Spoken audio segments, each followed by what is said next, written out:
Good morning, beautiful people. We are live.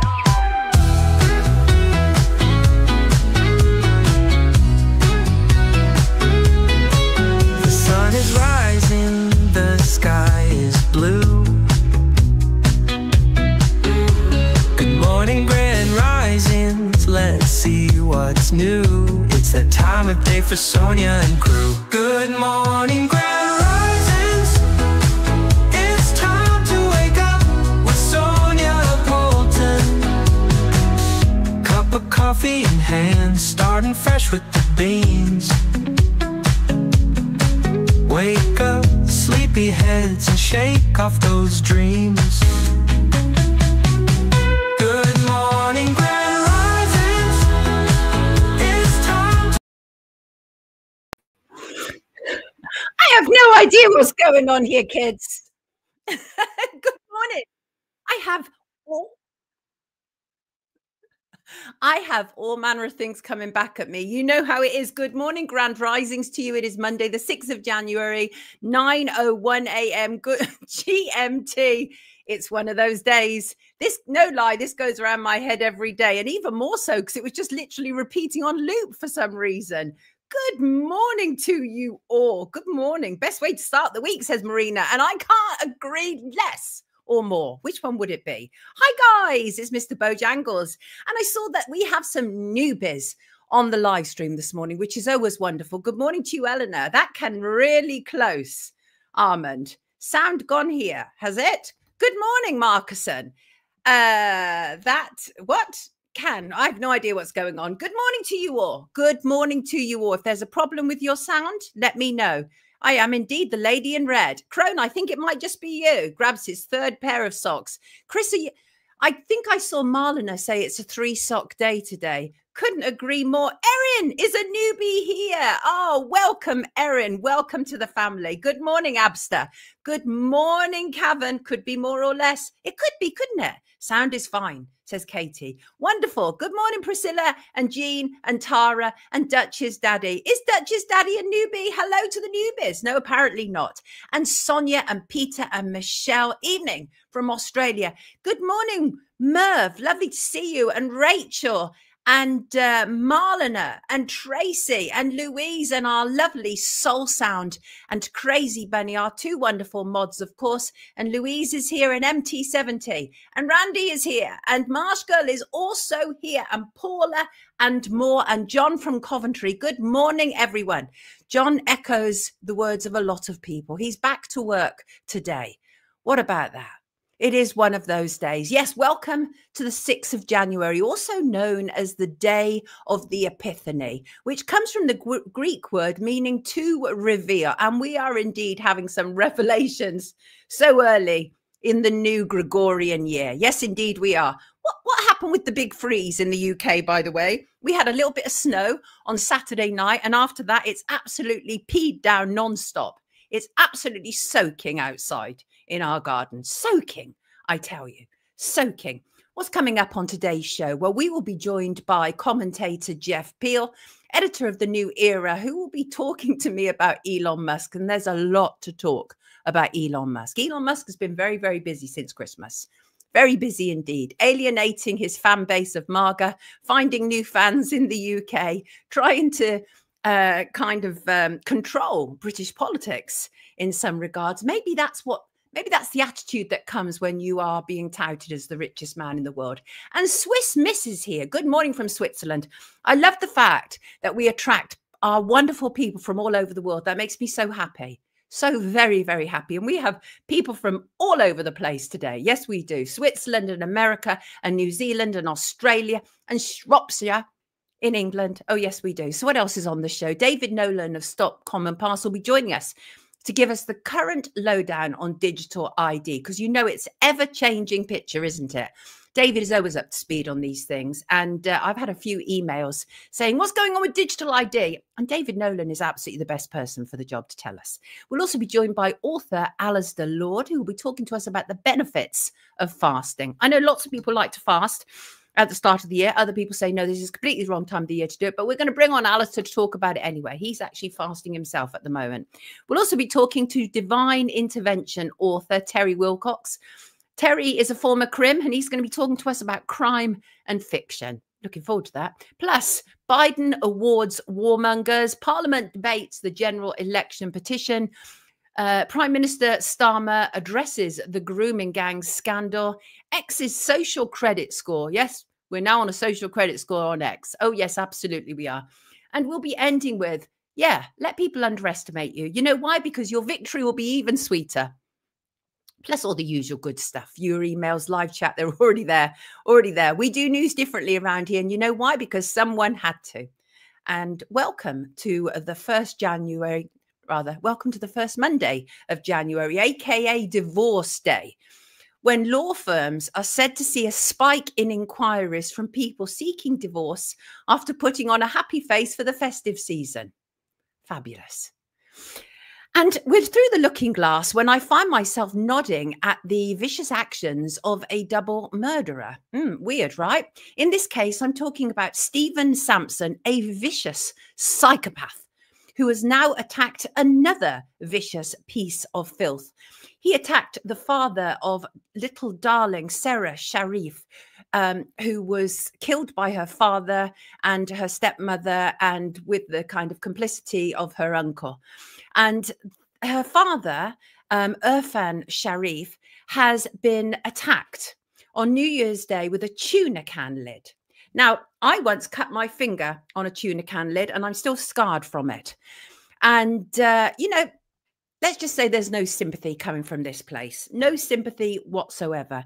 And it looks like Donald Trump is set to pardon over 1,000 people from the January 6th Capital Riots. We're hearing that President-elect is expected to grant clemency to over 1,000 individuals convicted in connection with the January 6th, 2021 attack on the US Capitol. Now, remember, lots of people did that because they said it was a stolen election. Do you believe it was a stolen election? Lots of people around here believe it was a stolen election. Lots of people. And can I also say, this is interesting, really interesting. Sent this by dear darling Trev, one of our wonderful viewers.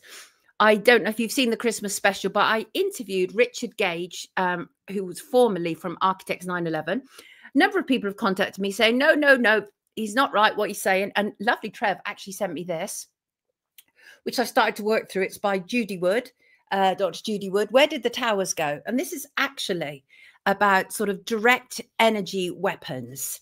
And it is fascinating. I haven't even got started to go through it properly yet. I've looked through it. Looks amazing. Very much looking forward to reading that. Thank you, Trev. You are indeed a star. And today is the first day back in the British Parliament. It's going to be a busy one, inside and outside of Parliament. They've been on recess since December the 19th. They have very long holidays, these politicians.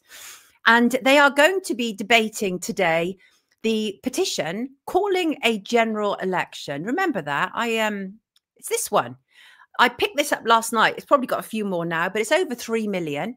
And they're going to be debating it today. But we all know what's going to happen, of course. You know that they're going to talk about it, but nothing will change. I mean, we all realise that, don't we? We'd be silly to think that Keir Starmer is getting out because of a debate. But they have to have the debate to make it look like we're living in a democracy.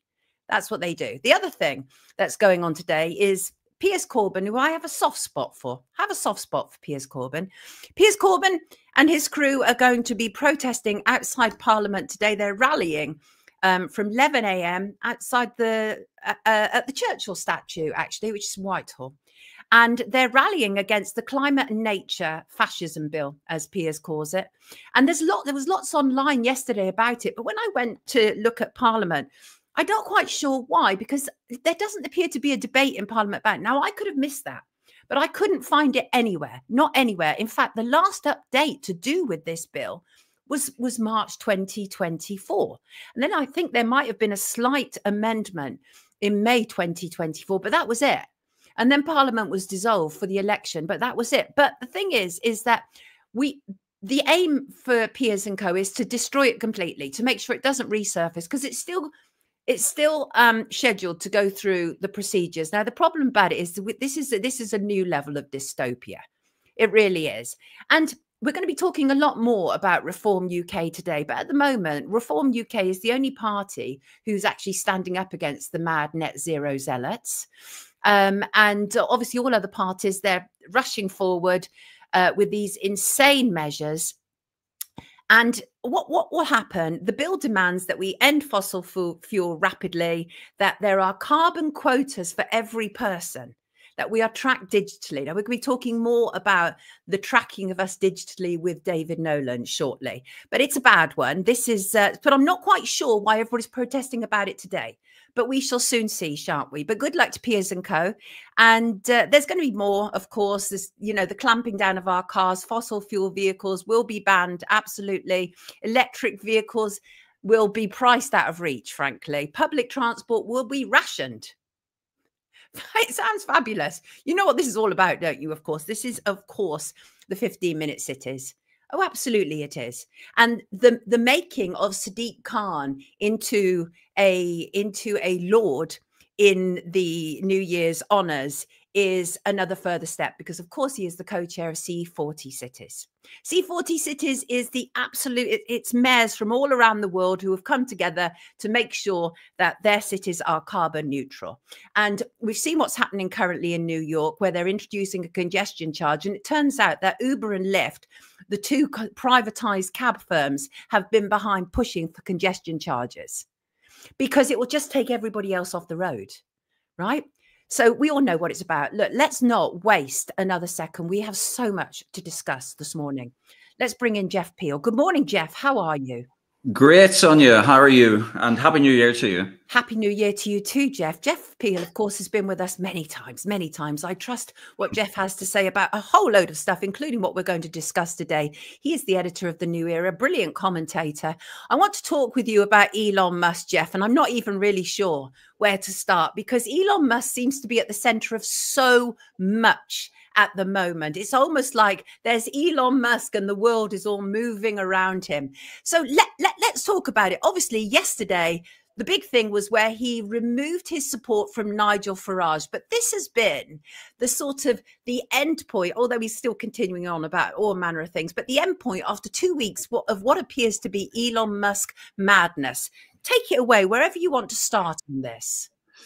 Yeah, it's all very strange. I think we knew it was this outcome was going to happen because, of course, there are two diametrically opposite positions vis-a-vis Farage and Musk.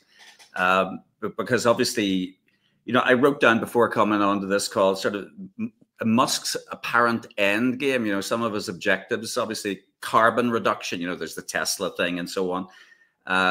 The destruction of European energy supply seems to be an objective. The dollarization project, you know, making the dollar great again. All the hypocrisy around H-1B visas, making everything have an IP address so it can be controlled and managed. In other words, all of the stuff that Farage you would expect to oppose. So when I heard obviously about Farage schmoozing around Mar-a-Lago, I thought, oh, this isn't going to work out well in the end. Of course, this is assuming that all of this isn't a psyop. And of course, we don't know these days what's a psyop and what isn't. But clearly the positioning of Farage on a number of these sort of issues, these immutable issues that Musk has put his weight behind, would mean that ultimately the relationship would founder. But also Farage's relationship seemed to be with Musk and the MAGA project. And there does appear to be a bit of a schism. Now, again, this may all be controlled hangout. It may be that everybody participating in these discussions is an actor to some extent, and they're having their strings pulled. But if we just take it at face value, clearly the relationship with Musk and Farage was going to founder, and Farage was going to clearly align, if indeed there is a schism in the MAGA project, was going to align with Trump. I don't know if you said, it's been doing the rounds that Trump did a speech where he was refuting, you know, allegations that Musk was the de facto president, and it was a rambling load of nonsense. But it sort of proved that perhaps actually Musk is the de facto president, because frankly, well, you have to wonder. He appears to have inordinate power and influence, first of all, which is a bit troubling because he doesn't, I mean, as Judge Judy would say, he doesn't appear to be the full packet in some respects, because something is definitely amiss there. Yeah. His behavior is that of a teenager. And so that's quite weird, obviously. But just let's go back to what was happening. So Christmas, Boxing Day, there was all the fallout to do with the H-1B. And now that is where America allows people from other territories, from foreign territories, to come in on the basis that they are the best of the best, right? And in order to make America better. But it actually turns out that Musk has been stocking his companies, Neuralink, Tesla, etc., with primarily men from India who are not necessarily the best of the best, but they are cheap labor. Is that part of the problem? Because the backlash from the MAGA supporters was so great that then Musk started removing all their ticks.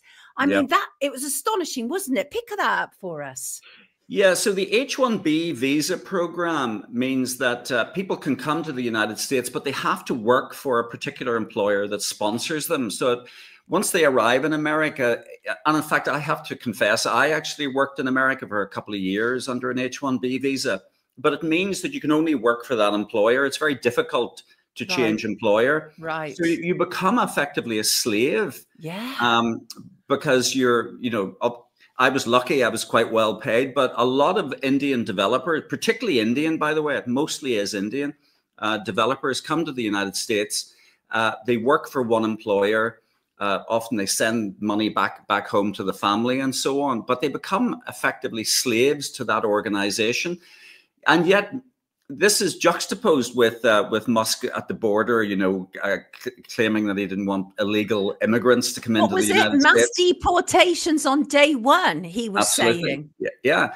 But of course, it seems to be perfectly okay for people to come and work. And of course, Musk is on record as saying that he wants his employees to be slaves. In effect, he wants people to work 18-hour days, to be at their desks all the time, to come into the office, none of this home working nonsense. And to work like dogs, but he certainly doesn't want any illegal immigrants. But the other thing is, it's about command and control. Indeed, if you're working in the United States under an H-1B visa, your employer owns you and owns your life and longevity in employment.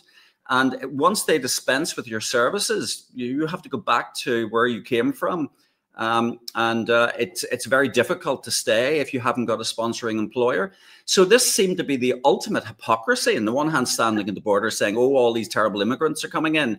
And at the same time saying, oh, but we're quite keen on slave labor.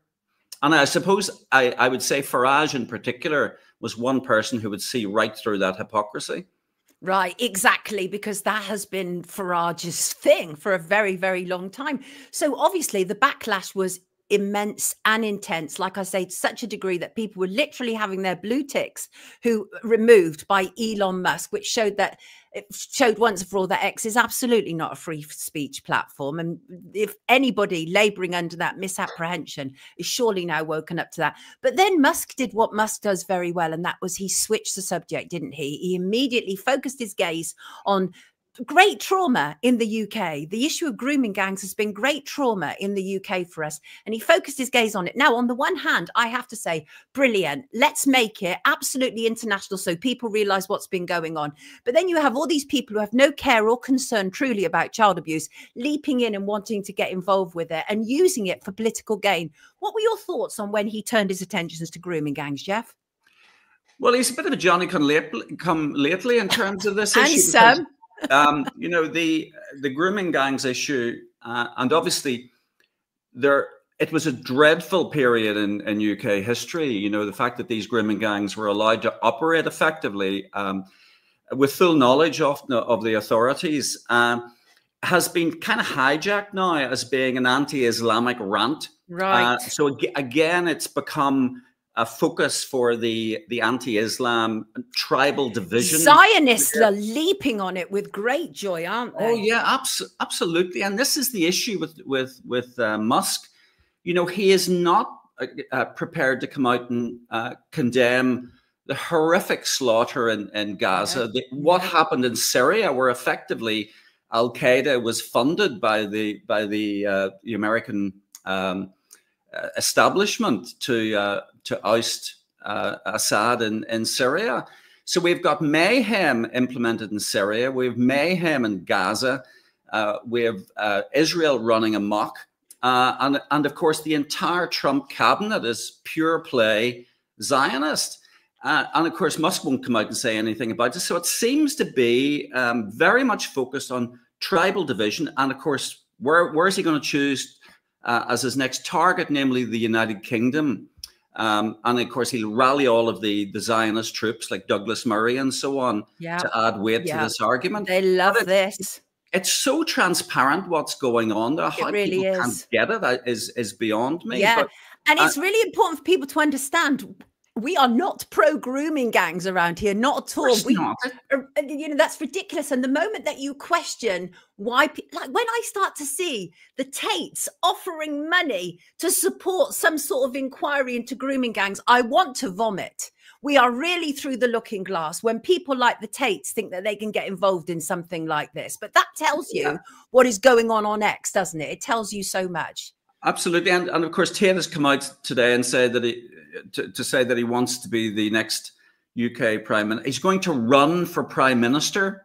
You know, even that indicates that the guy doesn't even know our system of government. I know. It's really embarrassing. But yesterday, I think things really sort of reached a head, didn't they? Obviously, and a lot of it is to do with Tommy Robinson. It would appear Musk appears to support very much Tommy Robinson, who at this moment in time is in prison. And it would appear under very dubious, questionable circumstances. Don't get me wrong. He's in there for contempt of court, right? And you cannot be in contempt of court. Trust me. I've been interviewed by the police before for alleged contempt of court, and it's not pretty. And it does actually come from the Attorney General. And I hear people who are trying to muddy the water saying things like, oh, the Attorney General have got involved. When it's contempt of court, the Attorney General always gets involved, always gets involved.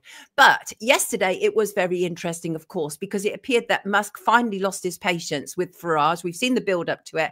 I wonder if I've got the tweet here. Is this the tweet? The Reform Party needs a new leader. Farage doesn't have what it takes. What does that mean exactly? But what a huge statement. Yeah, well, I think what it's come down to is the fact, you know, I've been very critical of the Reform Party and Farage in particular, and the fact that Farage sort of rode back and took over leadership of the party, but the result was actually a huge increase in popular support at the general election. But Farage is a very, very slick and very intelligent operator, and he knows how the United Kingdom works. And to give him his due, he has never resorted to anti-Islamic rhetoric. He objects to immigration. He's full of dog whistles, though, isn't he? Yeah, but he sees straight through this tactic, I believe, and obviously. He stood up to a degree to the sort of Zionist warlords in the Trump cabinet. You know, it is clear that there is an agenda building, and you know, some of the other things. You know, I talked about the dollarization project. You know, Howard Lutnick, now the new U.S. Secretary. Really going hammer and tongs to try to create a dominant dollar narrative so that the dollar becomes the world's, the global currency in effect. And it's being driven through in South America. It's being driven through by Lutnick in terms of sort of shady circles, you know, dealing in cryptocurrencies and criminal gangs and all sorts of stuff. And of course, he is the main channel of US debt. And I think that the next target nation for the dollarization project might just be the United Kingdom. Mm-hmm. And if there is one thing that will upset Farage more than anything, it is anybody challenging the sovereignty of the UK currency. Ooh. And he is a financially articulate individual. And I think that that it may well have been that there has been some degree of angst caused by some of these initiatives emerging from the Trump cabinet, a cabinet which I would imagine has been handpicked by Musk and his handlers, because again, there's a big question mark over, for example, Musk's relationship with Epstein and Musk's relationship with the CIA. So we really do need to give Farage some credit for seeing through a lot of this BS. What about what's going on where Musk appears to a degree to be backing Rupert Lowe, who is obviously another former banker, and appears to be backing Rupert Lowe? He said, I haven't met him, but I like what he's saying online. Well, anybody can say anything. Rupert Lowe is currently saying all the right things. He is, of course, a Reform MP, but his career was spent in international finance, of course, another one. But he appears to be saying all the right things, but it's the same stuff over again, isn't it? It reminds me of the whole Andrew Bridgen thing, where there was one MP who was standing up for everything. Rupert Lowe appears to be 2025's version of that. Am I wrong? Yeah, and he doesn't engage at all. He's very, very active on social media. I dealt with Andrew Bridgen for a while. You know, I interviewed him for my website, but I started to notice that it appeared that there was a kind of team of people managing his social media. You know, when we were communicating, it felt as though I wasn't really directly communicating with him on WhatsApp and so on. I was communicating with a team who were handling his public affairs, if you like. And I sense that Rupert Lowe is kind of in that domain. You know, he is very, his social media content is very managed. But of course, it plays to Musk's tune. He's very keen to amplify this anti-Muslim rhetoric. He's very keen to divide. He's got a very questionable business career. You know, he's and I really don't know that he's going to be any type of salvation whatsoever. He will essentially become a puppet of this, you know, U.S. hegemony, essentially, that's being dug up and revived by Musk and his crew. So no, he's certainly no salvation at all. Right. I actually think it would be wonderful if Ben Habib could, you know, use Ben's his all resource. right, you know. Yeah. Ben's interesting. Ben is interesting. I've interviewed Ben before, but again, you know, people don't understand what's really going on, because if they understood, like this whole idea that suddenly, just because we're told the world's richest man disapproves of the leader of reform, that he can suddenly be removed. Of course, you've had Isabel Oakeshott coming out about this, saying that's never going to happen. She's the partner of Richard Tice. But the point is that reform is a limited company, and Farage is one of the directors. They're not going to get rid of him just like that, right? No, absolutely not. And it's not really constituted as a proper political party.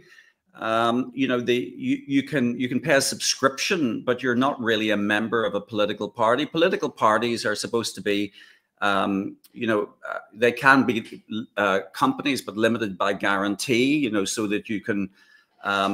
You know, that no one individual controls the organization, which is what effectively Nigel Farage does, and previously Richard Tice. I think Richard Tice largely bankrolled the party, not that it had much money, but no, I think Farage is probably keen to keep his job at GB News. By the way, the other element of all of this is a sort of battle of the hedge fund managers. Oh yes, because you've got within the Trump cabinet a bunch of hedgies, such as the new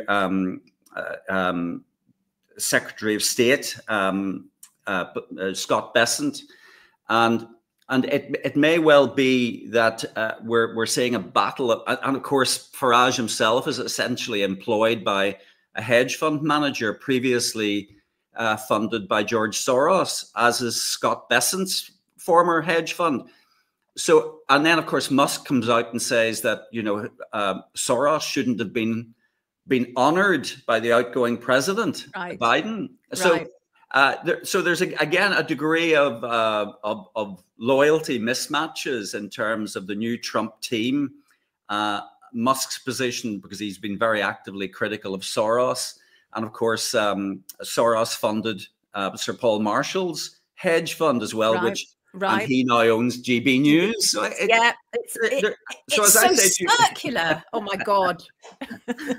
So yeah, as I said to you last night, it's becoming, you know, political nirvana for political anoraks as to how this is all going to play out. You know, I do sense that it's the hedge fund managers and the financial whizzes controlling all of these people, and Musk and to some extent Farage and the rest of them are just literally puppets mouthing the words that they're told to mouth. That is my sense as well. Jeff, thank you so much for joining us this morning, giving us some more illumination on the Elon Musk issue. Elon Musk. Thank you so much, everybody. This is Jeff Peel. Have a fantastic week, Jeff. Take good care of yourself. Great to see you too. Thank you. Brilliant. Wonderful. Wonderful. Yeah, absolute madness that is taking place there.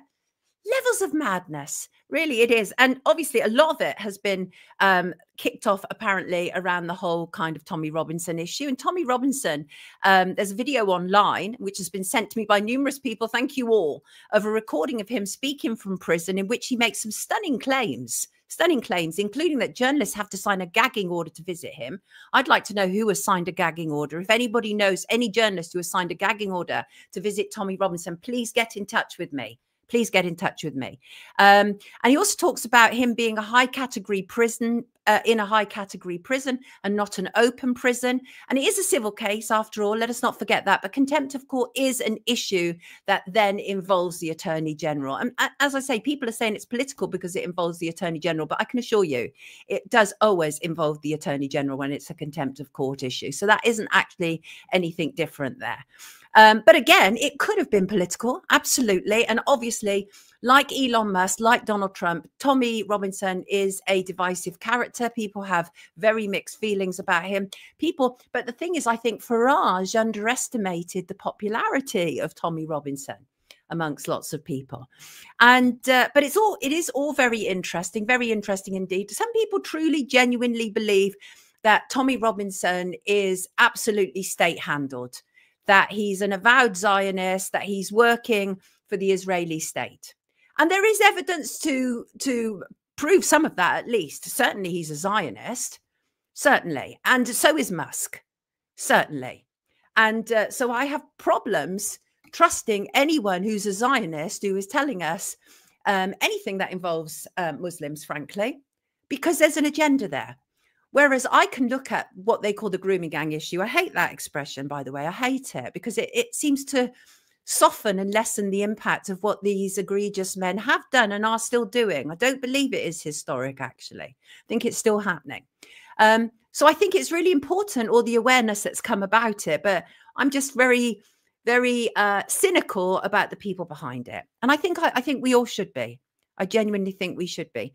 Now, I'm wondering, hello, David. Here he is. Hello, good morning, Sonia. Belated Happy New Year to you, your viewers, listeners, and chatters. How are you all? Well, absolutely fantastic. Any chance that you could turn that down just a bit? Yes, absolutely. There we go. How's that? That bit better? Yeah, a little bit more would be great. A little bit more. Yep, there we go. Okay, is that all right for everybody in the comments? Let's hope so. David, it's so good to have you with us on the first Monday in January. You are, of course, from Stop Common Pass. Stop Common Pass, I never tire of saying this, did such sterling work. You were literally one of the very few organizations that were out there on the front line during the whole C-19 period, illuminating what was going on to do with digital ID, to do with digital passports. See, there is no one better, in my opinion and in my experience, to talk about what is actually currently happening with digital ID, because lots of people are deeply concerned about it. All appears to have gone very quiet at the moment, David, but has it really? Well, it hasn't been quiet, Sonia. Interestingly enough, my speakers have just blown. Yeah, we do need to bring that down a little bit. Absolutely. Let me check my settings. All right. Let's check the audio. There we go. Let me just. Oh, gone completely. Gone completely.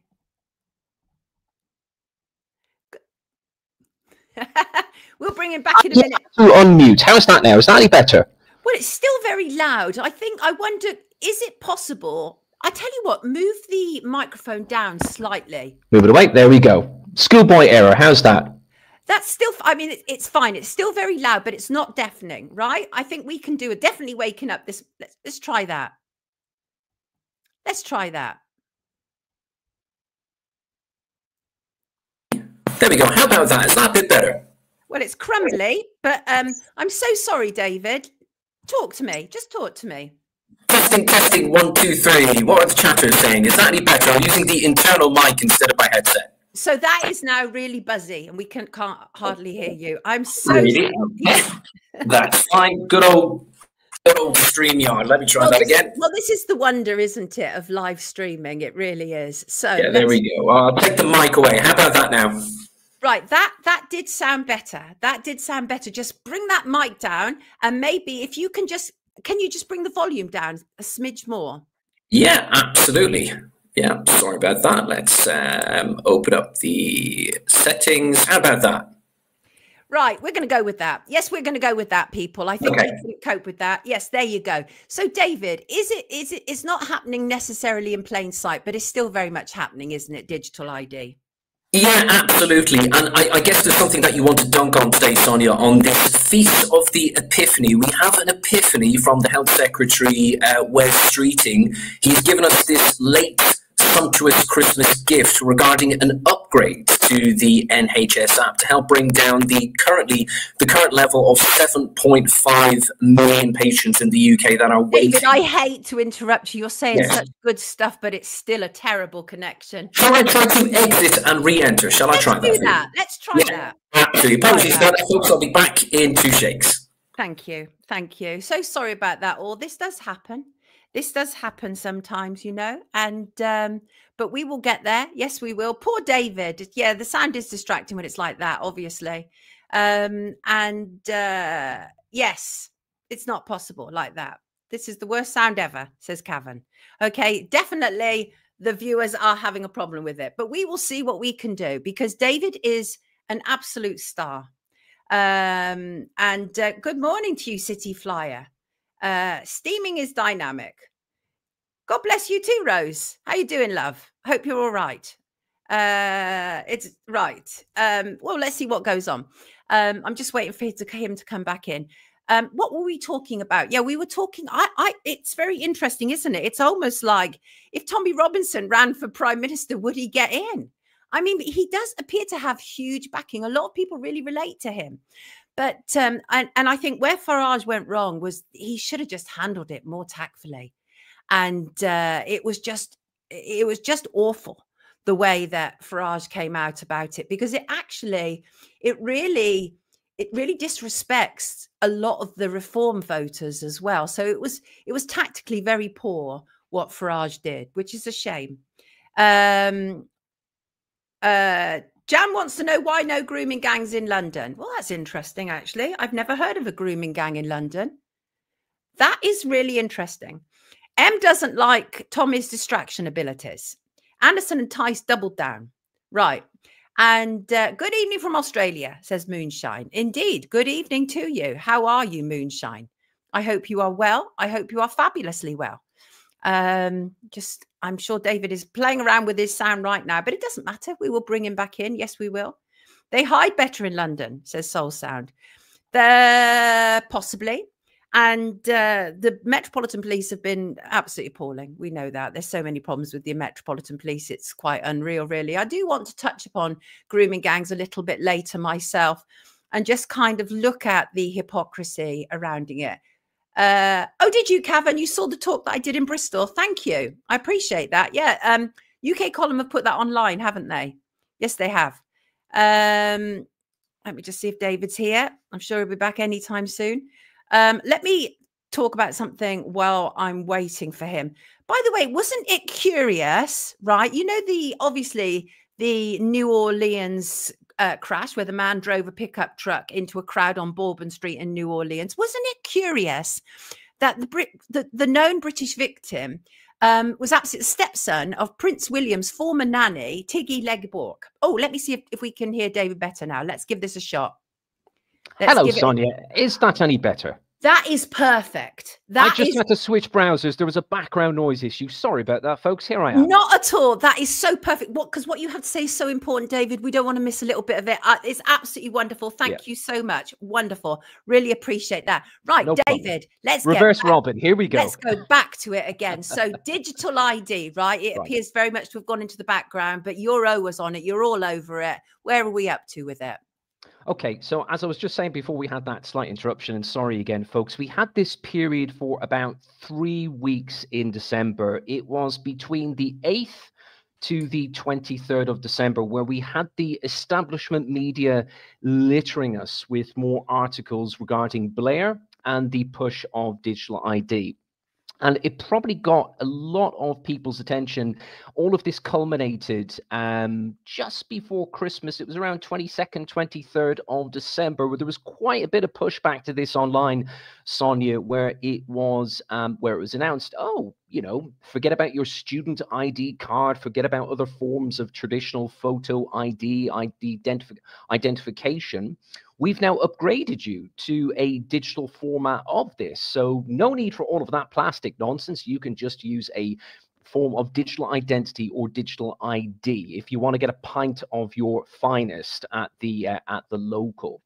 Okay, but there were a couple of more things kind of happening in between. And it was something that the establishment media, surprise, surprise, they didn't really do a good job of unpacking. It was highly misleading as usual. They were conflating a couple of things which are going on. As some people would realize, Sonia, we have this thing which has been gathering pace over the last couple of years, which is called One Login. So One Login, it is the UK government's attempt to provide more e-services that provides its users or subscribers with a unique identifier, okay? So they were conflating this which also with what's happening with another form of digital ID or digital identity. And it's an upgraded form of photo ID that you can have on your phone, on your mobile smartphone device. Say if you are between the age of 18 to 21, there needs to be a little bit of a visual check just to confirm that, you know, you are of age and that you can show that at particular events if you want to acquire specific goods or services. So what we had over the period for a couple of weeks in December was a bit of a mishmash regarding this information that was being littered around by the establishment mainstream media.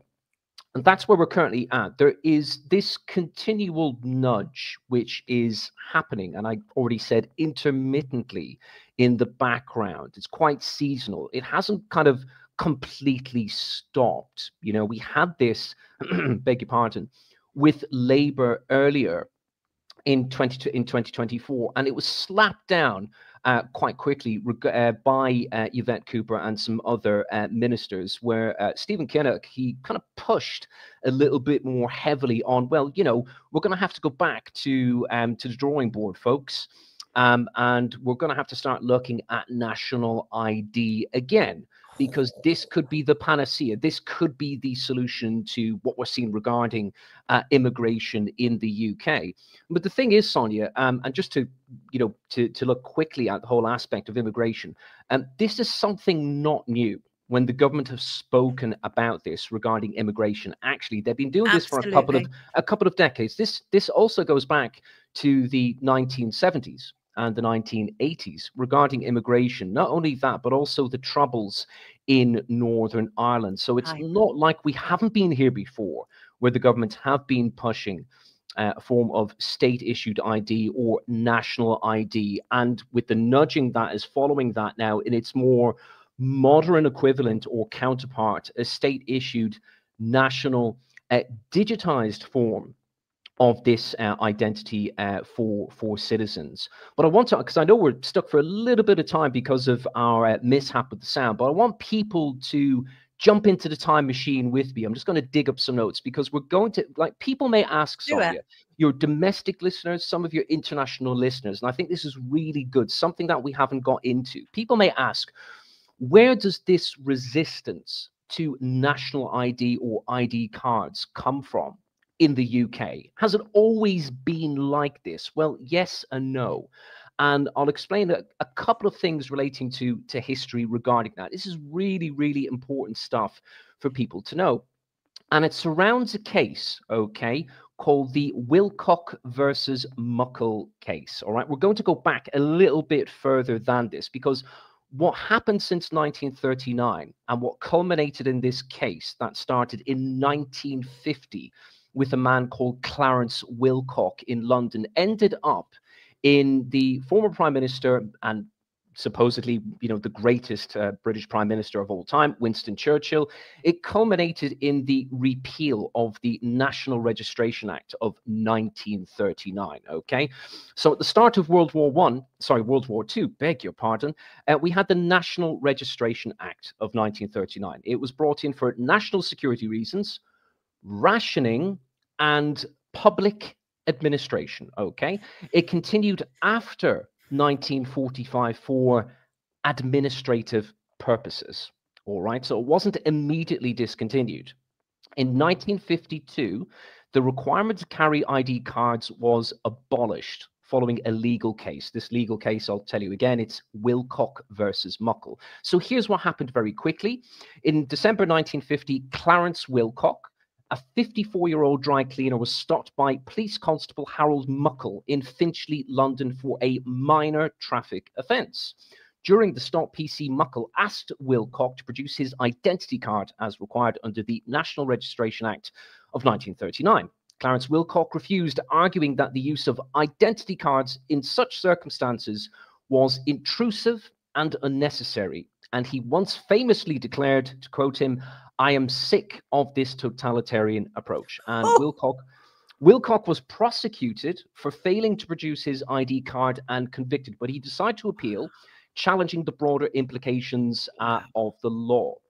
Okay, so it grew further legs, and public sentiment rapidly shifted against the continued use of the National Registration Act 1939, which led then to the repeal of this act by Winston Churchill in 1952. So this is a key area of why the resistance, beg your pardon, towards national identity is embedded. It's woven through the social and cultural fabric of all those who reside within the United Kingdom. Now, I'm not originally from the United Kingdom. I was born and raised predominantly in the Republic of Ireland, but having lived and worked exclusively in the United Kingdom for a long time, I am very proud of the fact in this country, unlike many other countries out there, that the United Kingdom still remains an outlier in this regard, as does the Republic of Ireland and so many other countries. And I really do feel, Sonia, that's the way we've got to keep it. We have to keep the spirit of Clarence Wilcock alive. I love that. I wasn't familiar with that story at all. I will look into that because it's I think seminal. It's fantastic. Absolutely wonderful. We have questions, so many questions coming in. And I think this one is an important one. I'm going to put it on the screen and see if you can help me answer that. Can you ask David, what happens to the millions of humans on the planet who don't have iPhones or computers? Millions of communities, tribes out there that don't have or use these things. What would happen in a digital situation with these people, David? That's a very interesting question. I think yeah, it's a really good question. Thank you to T. Thank you to Tink123 for putting that through to us. What happens to the millions of humans on the planet who don't have iPhones or computers? Millions of communities, tribes out there don't have or use these things. Well, I think that is something that we are going to be seeing in the coming years. There is also a push towards the inclusive use of identity in this aspect. This is where Bill Gates also is very tied in to a particular scheme called MOSIP, M-O-S-I-P, amongst many other things. There is a concerted push globally to identify these people who are so-called digitally excluded and to have them more included and to get them more connected in the grander scheme of things. Oh, Finbar, here we go. Is that a Bill Gates move, do you think? Phone gets lost, so they want chips in your wrist next. It's for your convenience, obviously. Well, we are moving there, obviously, aren't we? That is a good. I love the avatar by Finbar. Yeah, that's the infamous Max Headroom, who I'm old enough to remember growing up in the 80s. He was absolutely fantastic. Yeah, when TV really was good TV back then. Yes, chips. Well, that's actually very interesting, Finbar, that you mentioned chips, because going back a little bit, Sonia, now that we've kind of we've isolated and we've broadened where this resistance to national identity comes from, how it kind of birthed within the UK. Just going back to what we said about West Streeting and his epiphany-based GIF of an upgraded NHS app. Certainly to help cut down on the waiting list, to try and get the 7.5 million people who are currently on a waiting list for care, and to get that down to roughly 18 weeks, which is still not really good at all. They're going all in. They're betting, you know, hugely on the NHS app here to bring down the waiting lists. What they're actually proposing also, if people look at the establishment mainstream articles, they would like people who don't necessarily have to go to a doctor in a particular situation. It could be more frail, more vulnerable people in our society, say for the you know, the elderly, for example. They would like to introduce more of wearable technology in this aspect. Okay, so they're pushing heavier on wearables. That's very interesting what Finbar said. And also what pops to mind, Sonia, there was a news article that came out probably about within the last week or so ago. You probably remember that show. I think it was on the BBC. It was called Tomorrow's World. Do you remember?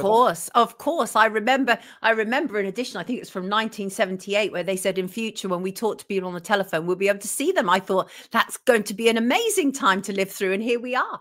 And here we are. So this is kind of like the current incarnation of what's happening, what Tomorrow's World kind of like predicted. Yeah, they were right about this form of communication. There's one other very interesting thing. So this kind of connects back to Wes Streeting and the NHS and the upgrade of the NHS app.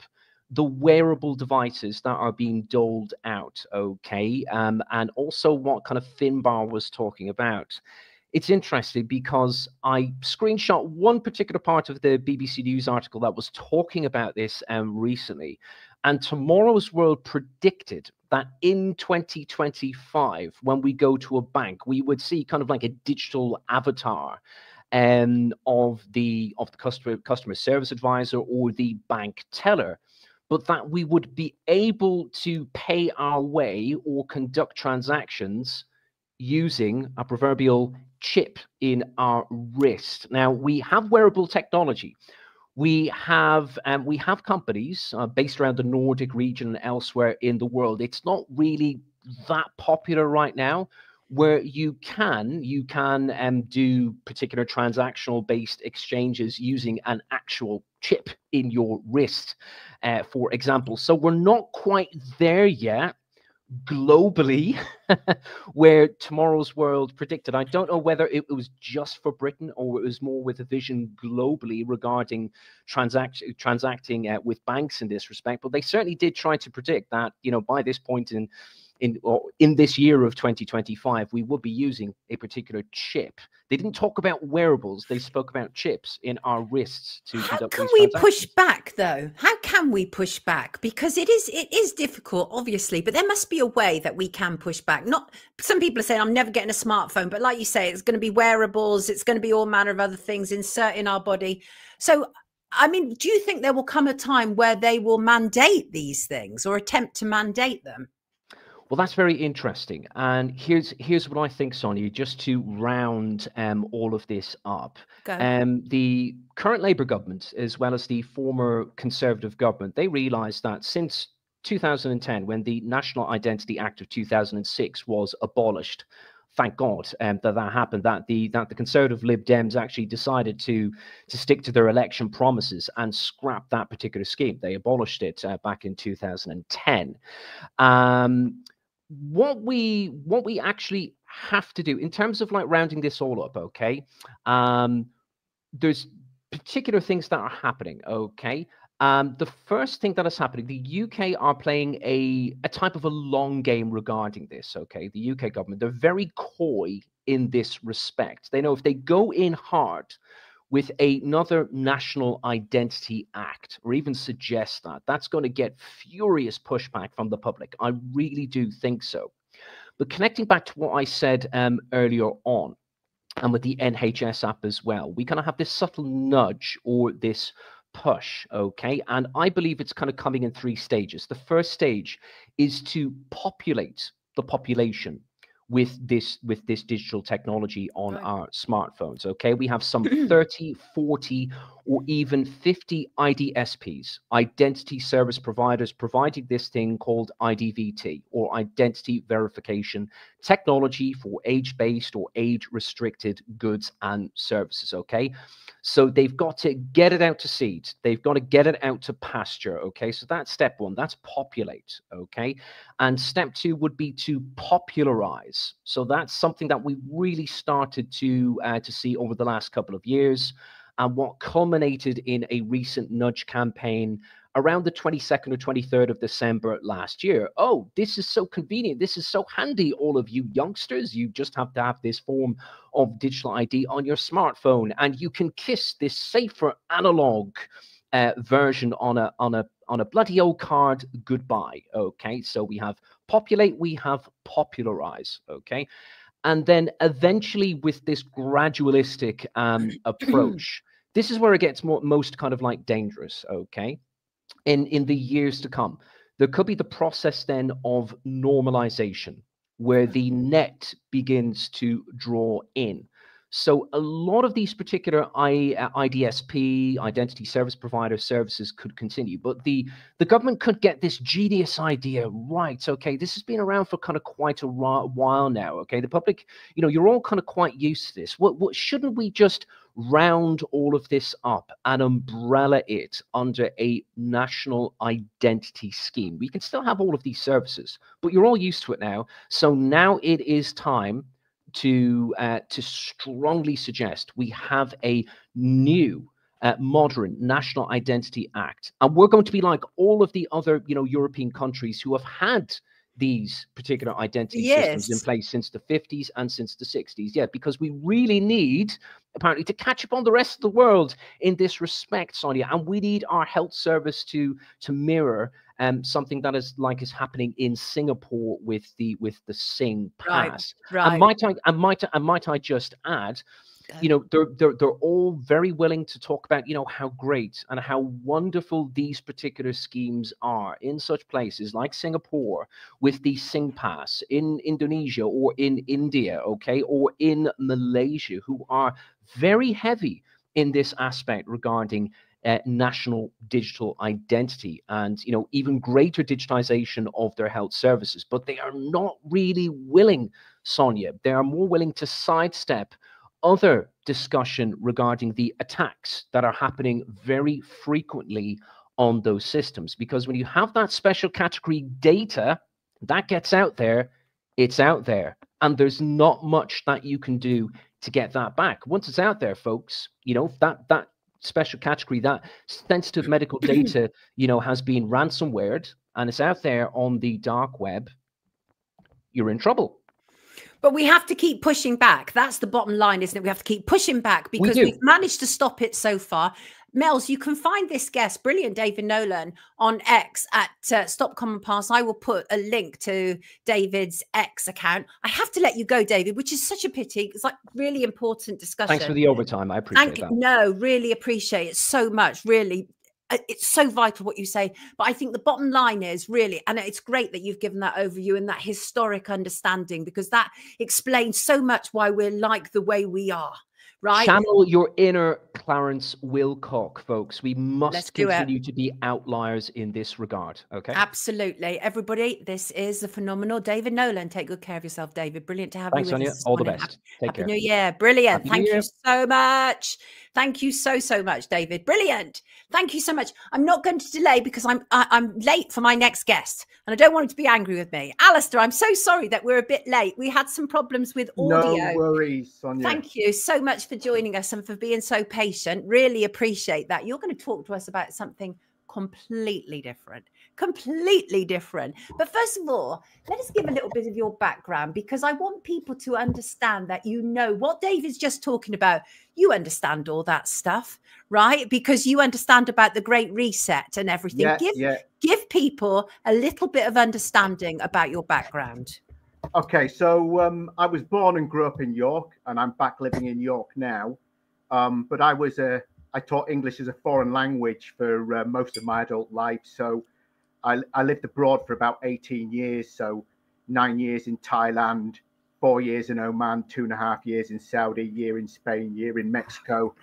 And I wrote a book called Post-Capitalism, an Alternative to the Great Reset. So I became a Buddhist. I ordained as a monk when I was living in Thailand. And I mean, you know, I have a wide variety of interests, but meditation is one, fasting is another, but also, you know, pushing back against this kind of techno-feudalism, which I think Yanis Varoufakis originally coined that word. Right. And I mean, obviously, the World Economic Forum dressed that up as, you know, the Great Reset, build back better. I mean, what does that mean? Build back better. Right. That's right. Exactly. But here's the thing. I'm really glad you've given us a little bit of understanding of your history, because I want people to know that when I bring on guests on here, many of my guests are multifaceted, that even though they might be coming on to talk about one topic, it doesn't mean that they don't have an understanding of a multitude of others. And Alistair is a perfect example of that. You're also known as the Renaissance Yorkshireman, aren't you? Yes, yeah. So I have a YouTube channel, and I haven't posted a video for a while, actually, but I have about 80 or 90 videos on my YouTube channel, the Renaissance Yorkshireman podcast.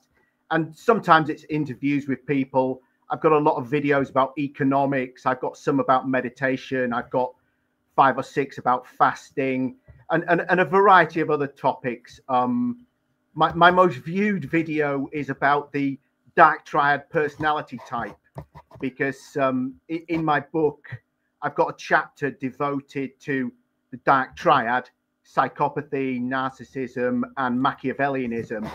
And for me, this is absolutely one of the key three issues on planet Earth right now.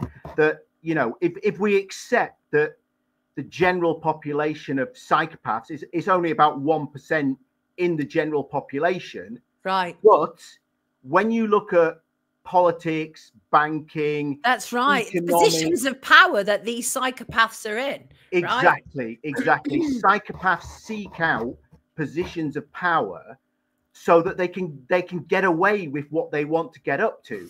Now, there's different types of psychopath, and some are less intelligent and have a problem with impulse control, and those psychopaths end up spending most of their life in prison. Yes. But the intelligent ones who have good impulse control, because not all psychopaths have poor impulse control, but it's common. The ones with good impulse control who are very intelligent, they seek out positions of power. And this is why, I mean, I would argue that at least 10% of politicians in any given country are dark triad personality types. But actually, I suspect it's more like 20 to 30%, although that's speculation on my part. Right, exactly. But so here's the thing, is obviously I didn't bring you here to talk about any of these things, although it's absolutely fascinating to hear it. But I think it's important. And one of the reasons why is because you're fasting, and you've been fasting since New Year's Day. Do you get a clarity when you fast that you don't ordinarily have? I would have to say sometimes yes, but not always. So it depends on the length of the fast. Is there somebody touching your microphone? Is that you by any chance? Can you not hear me? Is that no? I can hear you, but I keep hearing interference with the microphone. I don't know if that's you. Right, that could be me. There you go. Yeah. So it depends on the length of the fast. Now, mostly I do 1-day fasts. Right. But I did my first extended fast, and when I say an extended fast, I mean 5 days or longer. Oof. I did it in 1998. And since that time, I've done this will be my 6th or my 7th extended fast. So I'm on day 6 now. And often what happens is on day 5, you do get this clarity of mind. Now, I remember one particular fast that I did where this didn't happen for a variety of reasons. But often on day 5, you'll experience this real mental clarity. There's no brain fog, and your thinking is clear. And you know, I've spoken to a lot of people about fasting, and it's a common misperception that you just get hungrier and hungrier and hungrier. Now, actually, I'm on day 6 of a fast at the moment, and I feel no hunger whatsoever. Do you not feel faint? Because, like, here's the thing, right? I want to attempt to do it. I absolutely do, because I do believe that there is power attached to it, and I believe it's very good for the body to even let the body rest for a period of time, right? So all of that, I'm totally pro for. But honestly, if I don't eat by lunchtime, I'm all over the place. I'm feeling sick. I'm lightheaded. I have low blood pressure anyway. So how do you deal with that? Do you have those spells at the start, and do they disappear? How does it work? So it comes and it goes. It comes and goes in waves. Now, when I'm fasting, I won't do any weight training. I'll just do walking and cycling. That's it. Now, I find with walking and cycling, I'm fine with this kind of low intensity cardio, let's say. But I mean, sometimes I do find, you know, if I'm carrying a large rucksack and I go up a lot of sets of stairs, then I do get a bit faint. So, you know, you have got to take it easy. And I absolutely do not recommend doing any kind of resistance training. So no gym, no kettlebells, no barbells or whatever. You know, that's a very bad idea when you're fasting. But low level cardio is fine. But I mean, sometimes you do feel lightheaded. Yeah, that is true. Why do you do it? Why? So partly it's kind of like because I'm aware of the health benefits. So there's 2 processes which occur once you're past. Well, one of them occurs once you're past about 16 hours of fasting, and the other one about 24 hours of fasting, which is ketosis and autophagy. So the human body was designed to have periods of fasting and feasting. Now, one of the problems today, and one of the reasons there's so many obese and overweight people, is because, you know, 80 or 90% of people never go into a fasted state. So basically, once you're about maybe 12 to 13 hours after you last ate, your body starts to convert from burning glucose or glycogen to burning fat. And this process is called ketosis. So once you're about 16 hours since you last ate, your body is largely in ketosis and it's burning fat rather than glucose. So partly it's a health thing. And I mean, partly, you know, I put on a bit of weight in the last year and I would like to shed a bit of weight, and, you know, fasting is a good way of doing that. But once you're past about 24 hours of fasting, your body starts going to this state called autophagy. And what that means is your body is consuming cells in your own body. What it starts to consume is precancerous cells, for example.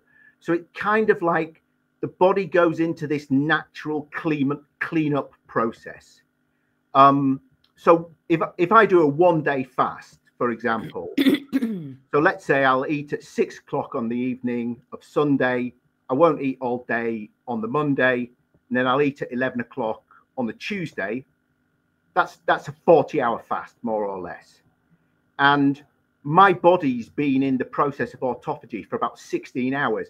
And this is really healthy, you know, because the things that it's consuming in your own body are the things that are going to cause you problems. And every religion, you know, Hinduism, Buddhism, Islam, Christianity, etc., they've got different protocols for fasting. So this is something that humans have been doing for thousands of years. Exactly. There's a history to it. Absolutely. So yeah, so the health aspect is one thing. And, you know, given that the human body is designed to sometimes burn glucose and to sometimes burn fat, if you're never going more than about 12 or 13 hours without eating, you will never be burning fat. You'll only ever be burning glucose. Now, I don't know for sure, but in my opinion, you know, if your body is never burning fat, this is going to be a problem, you know. Helen says, what about intermittent fasting? Right. So that's one of the protocols that I sometimes do, because intermittent fasting is easier than extended fasting. So basically with intermittent fasting, you're shrinking your eating window from about 16 to 24 hours. So I'll give you some examples. So let's say, you know, you normally eat at 8 in the morning, 12 in the afternoon, 6 in the evening. Now, if you skip breakfast, so you're then going from 6 o'clock in the evening to 12 o'clock the next day, that's 18 hours where you're fasting. So your body will go into ketosis at that point, and you will be burning some fat. Now, from about 13 to 16 hours is where it changes. And, you know, there's deeper levels of ketosis if you go longer. But if you're only doing 16 or 18 hours intermittent fasting, you will build some, you will go into ketosis and you will burn fat. Now, sorry, one other protocol with intermittent fasting is 1 meal a day, OMAD. And in which case, you know, you eat at 6 o'clock in the evening, let's say. The next day you eat at 6 o'clock in the evening again. So you're doing 23, 24 hours of fasting. Now, in that case, you will go into a much deeper level of ketosis. So your body will probably the first 12 to 16 hours, 12 to 13, 14 hours is largely burning glucose. Then it switches over and you'll get maybe, you know, 8, 9, 10 hours where it's burning fat. Cara says, how does he end his fast? Now, I think this is a good question because I think it's an important question. It's almost like when you've been, I don't know, addicted to something, you have to come off of it slowly. As one example, is it the same process? Do you have to adjust back to a normal diet slowly? Yes, is the short answer. So it depends on the length of the fast as well. Now, hardcore fasters will go, you know, 15, 20 days without eating, you know. Now, I did a 9-day fast once, but all of my other extended fasts have been 5, 6, or 7 days. Now, what I do to break my fast is usually I'll either have an avocado with extra virgin olive oil and a bit of vinegar, so it's high fat, medium protein, low carbs, or I'll have some scrambled eggs, which again is high fat, medium protein, low carbs. So if you know anything about the ketogenic diet, basically to come off the fast, I will do a short version of the ketogenic diet. So you don't want to be having a heavy carbohydrate meal when you come off. So if you're having a high fat, medium protein meal, your body will still stay in ketosis. And maybe you might want to do that, you know, if you've been fasting for about 7 days, you might want to do that for a day and a half. And then after that, you're all right, bringing carbohydrates, you know, rice or bread back into your diet. But very slowly, because otherwise your body will just go into shock, won't it? So at the moment, what is it? Just water you're taking in now? So water, salt, and magnesium. Okay, interesting. Right. So the first time I ever fasted in 1998, I had no idea of these kind of protocols. So I was living in Saudi Arabia at the time. And in 1998, your leisure options in Saudi Arabia were extremely limited. You know, this is before mobile phones and the internet. and I was bored. So I thought, right, I'm going to fast because, you know, I like to give myself these little challenges. And I only drank water. Now, I can't exactly remember when. I think it was maybe day 2 or day 3. I started having a lot of muscular pains and joint pains. My knees were really hurting, and you know, the muscles in my arms and legs were hurting. Interesting. And the reason for this is when you're fasting, you still need magnesium, potassium, and sodium. So basically, I take a magnesium supplement. Now, I've been taking a magnesium supplement for several years now, and a lot of Westerners are deficient in magnesium. And I take salt. So what I've been doing this fast is I'll put some salt crystals on a spoon, like sea salt, put them on my tongue and neck some water. Yeah. I mean, it's not pleasant, I have to say. But what I've done in my last 2 or 3 fasts is I boiled up water and dissolved salt in it and drank that. But the problem with that is it absolutely makes me want to vomit. Yeah, I can hear that. Tony wants to know if you can still take vitamin pills and vitamin D when you fast. I mean, I guess you could. I haven't. Actually, no. This morning, I took some, in addition to the magnesium, I took some zinc, vitamin D, and cod liver oil. But actually, for all the other days, it was just magnesium and salt. I mean, you could take some other supplements, but I mean, I just decided that I was just going to do the magnesium and the salt. Yeah, one other thing about the salt is it's sodium chloride, so you're getting your sodium. But with the potassium, you might want to get some low salt. So as well as the sea salt, I've got some low salt, and I'll put that on a spoon, put it on my tongue, and neck some water, and so that will give me the potassium that I need. Oh, sounds a bit too much for me. Markson says I'll take a full English. Markson, for God's sake. I mean, the thing is, though, is that ultimately, obviously, it has to come down to the individual and how it impacts the individual. How long are you going to go on for? So my original plan was 7 days. Then I thought to myself, oh, maybe I'll push it and go 10. But I think I'm going to break it on either Wednesday or Thursday. I think it'll be a 7-day fast this time.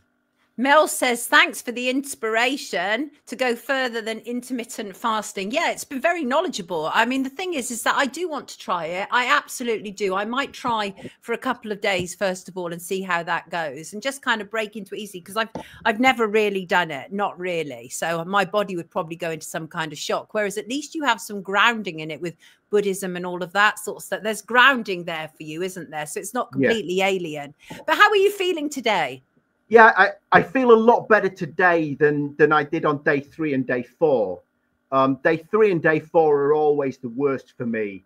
But actually today I feel fine. I don't feel hungry at all. Yeah, I mean, I actually had a cup of tea today because Catherine says break it straight after this podcast. I don't think that's the idea, Catherine. Yes, Randy, I will try 24 hours. But the thing is, you sound like you have clarity to me. You sound perfectly fine. Yeah. Now, if you'd have caught me on day 3 or day 4, I don't think I would have been quite so coherent. But once you're on day 5 and beyond, right? You know, there's distinct phases in fasting. Now, if you go, let's say, 3 weeks, you can get into the danger zone. And I've never fasted that long, but I have read about it. And apparently, one of the things that happens is your hearing gets really acute. Now, obviously, there's an evolutionary reason for this. That when people were starving and they were, you know, at risk of dying, their hunting skills get better because, so you're more likely to catch some prey, you know, if your hearing is really acute. Dutch's daddy said, a cup of tea, you are evil. I think he's joking. Chris wants to know if you yourself have experienced any fainting. No, I've never fainted. No. Oh, you're very fortunate. Honestly, I do want to try, but I think I have to break through the kind of barrier of when I start to feel really funny, because I can faint quite easily because of my low blood pressure. So I have to be careful there, really, I think. But it's very interesting. It's insightful. It really is. Thank you for sharing that with us. Yes, go on. Finish. There is one more point to make. So fasting can be different for men and women. Now, there's a book by, I believe it's Dr. Mindy Pelz, Pelz, I think it's spelt, called Fasting Like a Girl. So obviously for women, it's easier to fast at some times of the month than other times of the month. Now, I'm not an expert on women's fasting. Interesting. Because I've never read this book. But if you're a woman who's interested in fasting, apparently that's the kind of definitive work. So Fasting Like a Girl by Dr. Mindy Pelz. Worth looking at. Okay, thank you so much. Really appreciate that. Thank you for joining us, Alistair. Truly appreciate it. Lovely to see you. Have a wonderful week. Take good care of yourself and be well. Thank you. Will do. Alistair Lord, everybody. Fabulous stuff. Thank you. Thank you. Truly appreciate that. I think it's a really interesting topic because I know so little about it. I know so little about it, so I find it very interesting personally. What's TD saying? Oh, I saw something about my skin is always lovely after some pro to food feeling like poison last time. Vomited a week, had dangerously low potassium. It's no joke. Please look up lots before you fast. Get you, TD. Got you. It is great for changing bad habits. Thank you, Alistair, says Vanessa. Poor fella. Looks like he needs a bacon butty, says Markson. Markson, who also suggested a full English, for goodness sake. Thank you, Alistair, says Dilip. Yes, exactly. I have to with book Fast Like a Girl, and it really... Oh, you have it, do you, Kim? Kim has that book. Really helped with menopause symptoms. Excellent. Good to hear. Wonderful. Right. I'm going to go to the next story because my next guest has not yet arrived, but, sure will. I'm a bit reluctant to get into a long story in case they come in the middle of it. I wonder if I've got a shorter one that I can address first. Let me just have a look, see if I've got something a little shorter that I'd like to. As I say, I'm a bit reluctant to get into a long story just in case my guest arrives. Oh, and you know what? This is exactly why I have to listen to myself more often. Exactly why. And there he is. Why I have to listen to myself more often. Exactly why. There you go. I just heard myself coming back to me. Can you turn off something, Terry? Terry, you've got me playing somewhere. What do I do here? Oh. There we go. We're having a right old day. Are we on? Oh, we are. Can you hear me, Terry? Are we on? Yes. Yes. You've still got me coming come around here. Somewhere you are listening to this podcast on something. That's what's happening. But I'm sure it'll get sorted out. We're having a right day with technology, aren't we? Is this the day that Mercury finally has gone forward? Because it was going backwards and then it stopped. Now it's gone forward. Terry, talk to me. How are you? Hello? Hello? Have you got somebody there to help you, sweetheart? Hello? Hello? Can you hear me, Terry? No, so you can't hear her. Mute. Can say something. Hello? It is just one of those days, Randy. Where's the volume? It really is just one of those days, clearly. But I'm sure... Oh, there he goes. He's gone again. But I'm sure he's going to come back. I'm sure he's going to come back. I sincerely hope so, because I do want to talk to him. Terry's a very interesting character. And I just want to make sure I've got some images there to go with Terry. Sure, I have somewhere. Let me just find. There we go. Right there. He'll come back and we'll get it all sorted. Ooh, Humphrey saying boomer. I have to say, to be fair, right? If it wasn't for my brilliant daughter, I wouldn't be as fairly up to speed as I am with technology, because it's a whole, like, coming from my generation, it's a whole new world. But I do love it. I love our whole new digital world. I do. Yes, I do. Terry is coming on to talk about his book. Interesting book. And that's not what I want right now. That's what Terry's actually going to be talking to us about, to a certain degree. Here he is. Let's try it again. Hello, Terry. It's only the volume now. Can you hear me? There's a volume down here that has... No, we can hear you perfectly. Yeah, it should be the volume speaker. There's a speaker. Take two, says Soul Sang. Terry, can you hear me? I don't think Terry can hear me. Kath is still a Luddite. Oh, my days. I've got you live. Who's that? Essie, good morning to you. I don't think he can hear us. No, I don't think so either. Terry, hello. Hello. Can you hear me? Can you hear me? I don't think so. Terry Technomaster, says Free Steamer. We got some right sarky people in the live chat. Oh, yes, we have. Terry, says Frank. Poor Terry. I know. I feel for him. It's really frustrating to be on that side. It really is. I don't know what we're missing. Yeah, it is. We can hear you. We can hear you. Is there anything I can do from my end? No, I can't do it. Okay, there you go. Hello. Yep. The problem with that. Oh, hello. Can you hear me now? I can hear you. Can you hear me? Yes, we've got Terry. Everybody, we've got Terry. Oh, I'm hello. very sorry.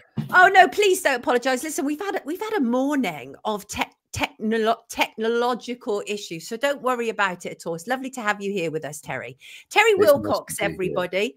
Terry, you are, of course, these days an author. You're an author with an interesting background, aren't you? And I first encountered you when it was to do with Clive Freeman, because you were very much part of the campaign to free Clive Freeman, aren't you? You met Clive. You met Clive in prison, didn't you? I met Clive in prison in 2013. And you made a deal with Clive, didn't you? What was the deal you made with Clive? We covered Clive on Friday, as many people will remember. Clive is one of the UK's longest serving political prisoners.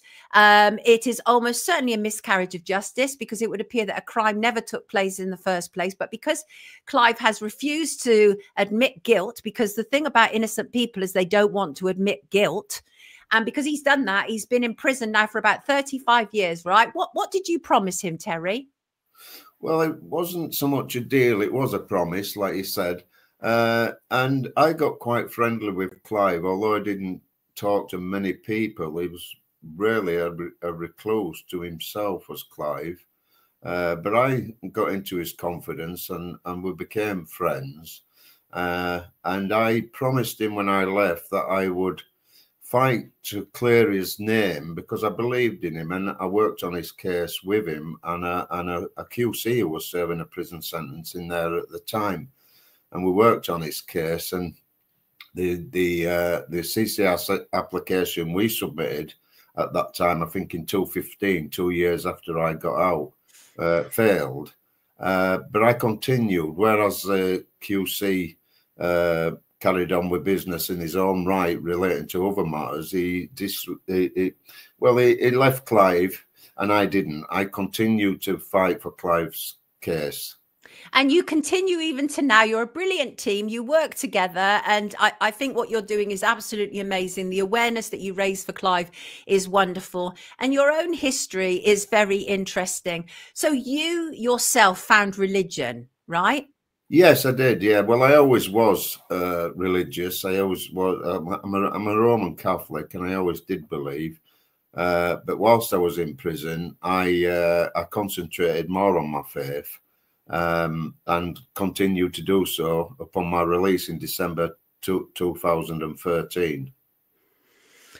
And how has that journey been? Because obviously you're here to talk to us about your book. I'm going to bring, here it is, Divine Intervention. Immediately, I see the scales of justice, right? And the balancing out of them, which is basically crime and money, isn't it? That's taking place here. But this is fiction. This book is fiction, right? But obviously, when we write fiction, we often draw very heavily on that which we know, right?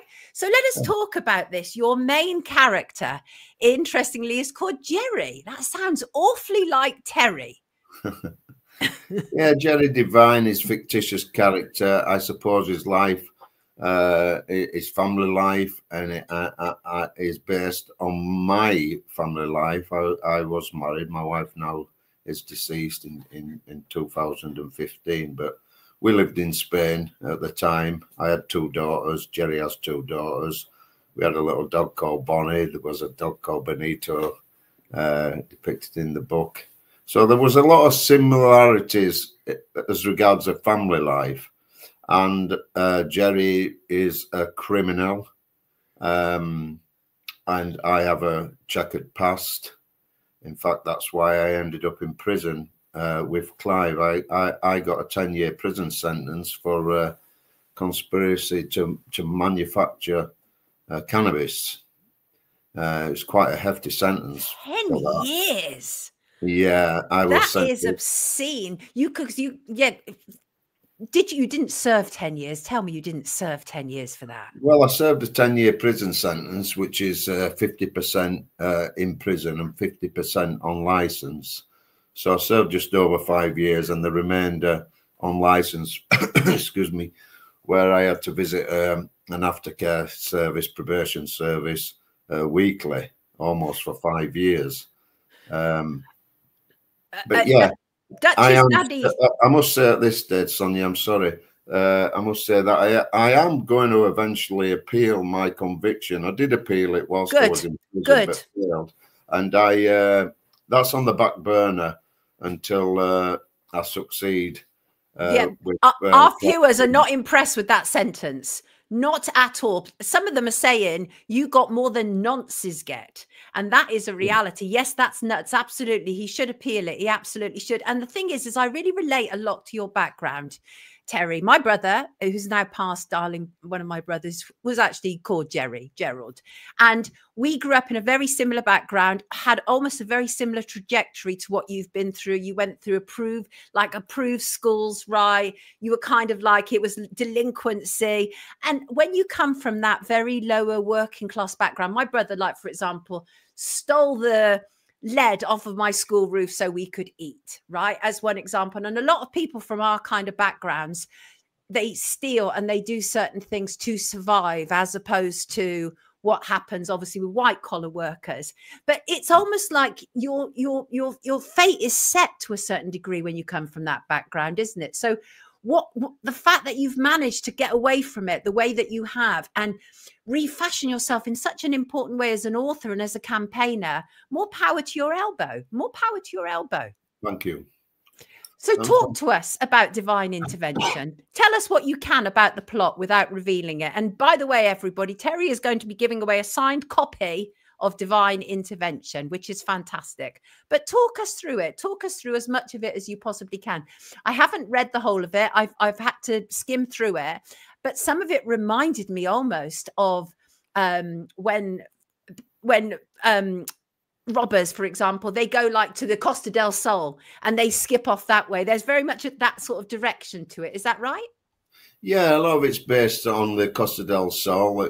Some of it's based in Africa, so, France, Ireland, Holland.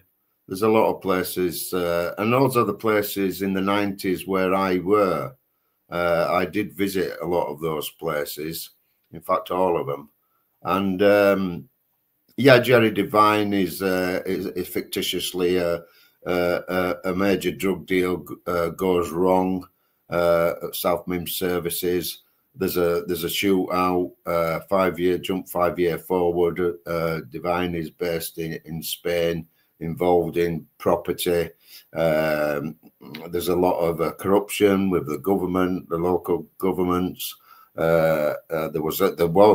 that's true, that was happening at the time. There was licenses being issued to people for black money, and the construction business was booming in the 90s. The corruption was investigated, and Divine gets wrapped up in it. He has to go astray, leaving his family for a short period to look at his previous way of earning big money quick, which was various robberies in Ireland and Holland. And there's a big investigation, and the authorities, Interpol and Europol, all get together, and the British police travel from the UK to get involved in this big investigation to bring all these major criminals down and confiscate all their ill-gotten gains.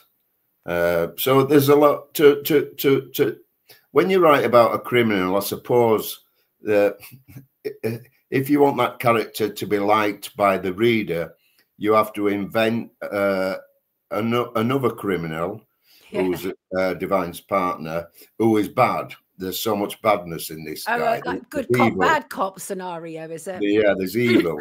So although he's a criminal, he's a family man, he's a good man, he's a giver, he's kind and generous to those that are close to him.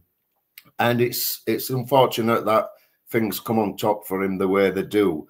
But like I say, I don't want to give too much away. No, don't give too much away. And you say that, obviously, one thing that people say, including myself, is like, how much of this is real? How much of it is fiction? So you call it faction, don't you? Because it's a combination of the two. Because some of it's true and some of it's not. I like to leave the reader guessing which parts are and which parts aren't. At the same time, I don't want to be investigated myself. I haven't got a life sentence in me. I'm 62 now. If I were to get another big sentence, I would die in prison. So I have to be careful what I write. Yes, and it would appear that the nemesis is a detective Wheeler. Is that correct? Wheeler's been after Divine for a long time, and he's happy that he's the one from the UK who was invited over to join in the investigation of bringing Wheeler and other European criminals to justice. You wrote this very quickly after your stretch. You wrote it in like 6 months. It's a long book. I think it's over 500 pages, isn't it? I didn't. I wrote it in prison, actually. I worked in the prison library.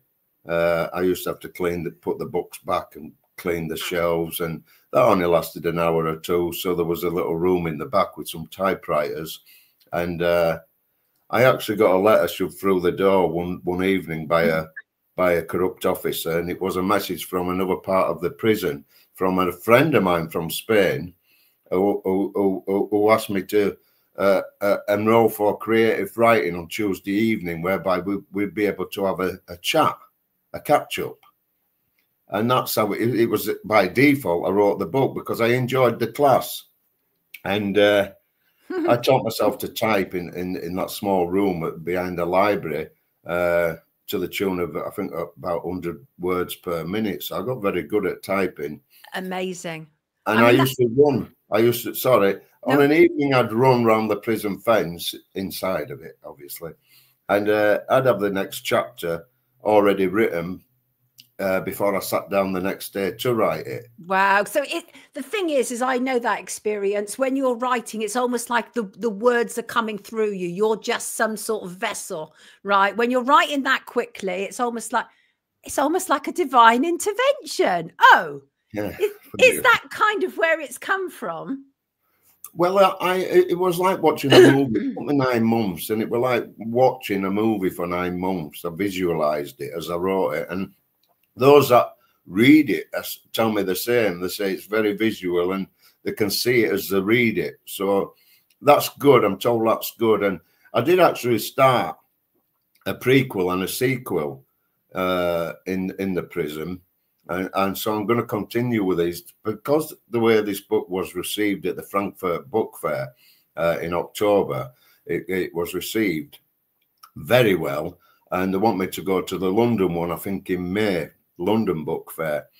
So it looks like it's taking off, and I'm unknown. I'm an unknown author, and for an unknown author to sell books, it's difficult. I suppose it is. And I thank you for this opportunity. First and foremost, I want to thank you for all that you have done also to support Clive Freeman. And this book, Divine Intervention, is actually dedicated to him. It is. I'm going to read it. Dedicated to a man of honor and extraordinary integrity. Clive Freeman, an innocent man in his 37th year, incarcerated for a murder that never was. Please search and support. We will put links in the description to that, Terry. I have to let you go, which is such a pity. It's such a pity, but it's been a pleasure having you with us. And there are people fighting over winning your book. Send your name, right? Book comp, send your name by 6 p.m. tomorrow evening, Tuesday evening, to Sonia Poulton at sky.com. And mods, I hate to tell you, but you are not able to enter. They're having a scrap in the comments. The mods are saying, oh, I want that book. And people are saying, that would be a con if you win. How do we win the book? No, Soul Sound, you cannot win the book. I'm sorry about that. It's available on Amazon. And available on Kindle. It's Divine Intervention to Terry Wilcock. Pressure the system with our writings. I'm sorry about that, Soul Sound, darling. I'll do everything I can to try and get extra books for you moving forward. Yes, I will.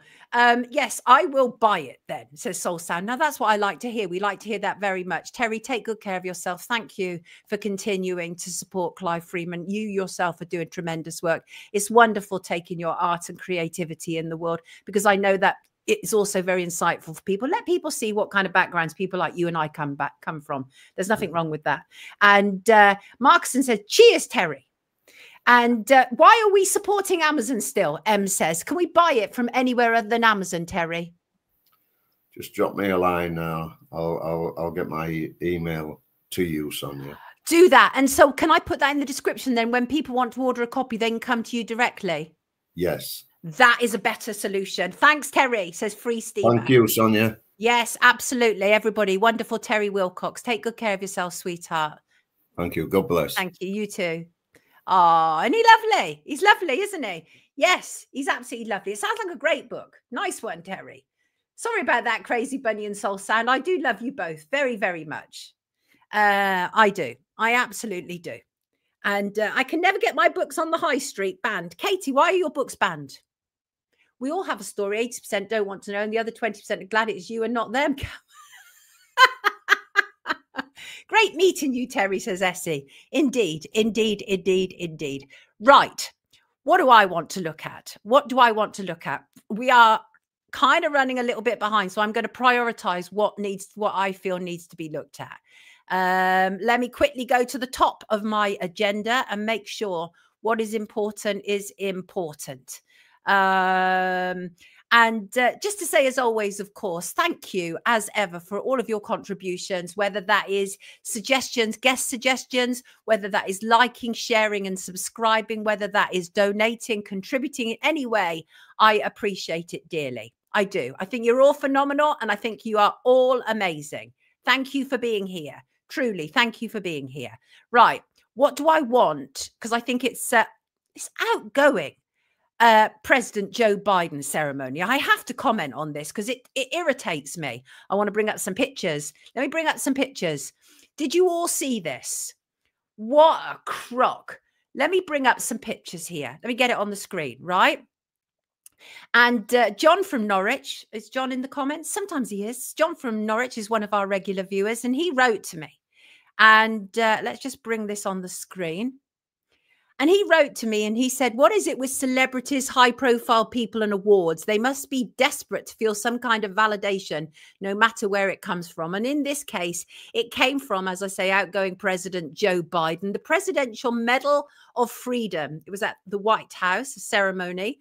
Some of the people, you got former US Secretary of State Hillary Clinton, Bono, U2, like, when was U2 relevant?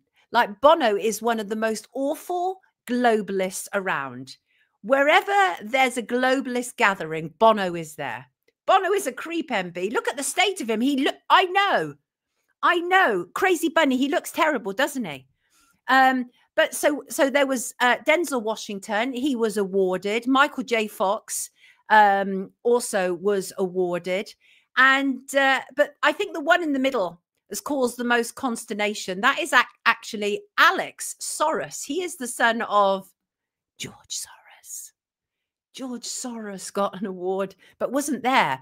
I presume they're still propping him up on ice because he's like 97 now or something. So we're told, if he's still around at all. But there's 19 people were chosen to receive the nation's highest civilian honor. And as I say, that included Bono, Hillary Clinton, and George Soros. It was said George Soros spent millions electing soft on crime politicians that let criminals wreak havoc in our major cities. Montana Senator Tim Sheehy told the Post newspaper. I like that. George Soros is not one of us. He's definitely one of them. He's definitely a Biden person. Absolutely. But a great deal of consternation about that. Grim. That woman is not Hillary, says Finbar. No time for woke celebs, says George. I'm still convinced Biden was replaced, and so are many people. Frankie. Frankie's talking about Island Records and Chris Blackwell. Frankie, I want to do a deep dive into Chris Blackwell because I know quite a lot about Island Records. Very interesting. You've raised that. I will get that done. Soros got an award for killing the most, says Angel. You two were brilliant up till Zooropa. The WEF Award. Love it. It's the WEF Awards. Absolutely it is. Lifer. Yes, it is. Disappointed in Marty McFly. You know, the thing is, Marty McFly, we still see him as that, isn't it? Does he have Alzheimer's? I think he has Alzheimer's, doesn't he? Freemasons. Wonder if he sniffed them. So many parasites in one room. I have to agree. Where's Vice President Carnala Hairlip? What you mean, the lady who's like constantly drunk? I never knew Michael J. Fox was of the tribe of Israel till recently. Is he? Interesting. So I think we can probably conclude that a lot of the people here are absolutely pro-Israel and are Zionists. That lot make me feel ill, said Little Raven.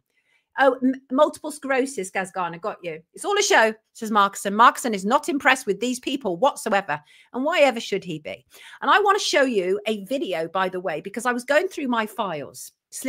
Moving on to something else. I was going through my files, and obviously the whole kind of Puff Daddy thing that's happening right now.